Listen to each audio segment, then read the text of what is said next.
राधे राधे प्रणाम। हम पूनम अपने यूट्यूब चैनल पूनम सरिता संगीत में आप सबके तहे दिल से स्वागत करते हैं। आज बहुत सुंदर नाच गीत लेके आए हैं। आप सब सुनिए, कैसे लाख कमेंट में ज़रूर बताइए। खूब सारा प्यार और आशीर्वाद बनाए रखिए। अगर आप सब हमारे चैनल पर नया हैं तो हमारे परिवार से ज़रूर जुड़िए। रोज़ नया नया गीत सुने कि आप सबको मिले। नदी है रानिया रारिया में पिया जाई के खो जाई बजरिया में, पिया जाई के खो जाई बजरिया में। नदी है रानिया रारिया में पिया जाई के खो जाई बजरिया में, पिया जाई के खो जाई बजरिया में। बजरिया में हो बजरिया में पिया जाई के खो जाई बजरिया में, पिया जाई के खो जाई बजरिया में। नदी के यार है लुआइया बेटा हुआ, नदी के यार है लुआइया बेटा हुआ। खियावई मिठाइया रहरिया में पिया जाई के खो जाई बजरिया में, पिया जाई के खो जाई बजरिया में। नदी रानिया रारिया में पिया जाई के खो जाई बजरिया में, पिया जाई के खो जाई बजरिया में।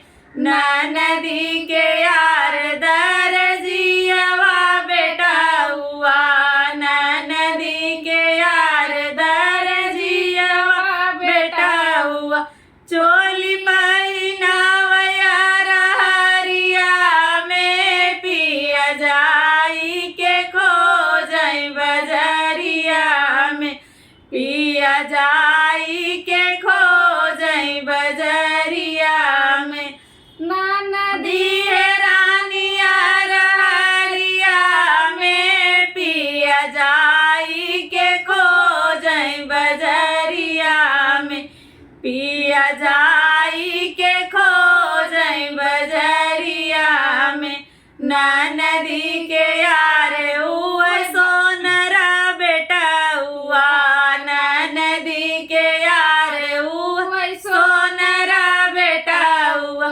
कर धन पहिनावया रारिया में पिया जाई के खो जाई बजरिया में, पिया जाई के खो जाई बजरिया में।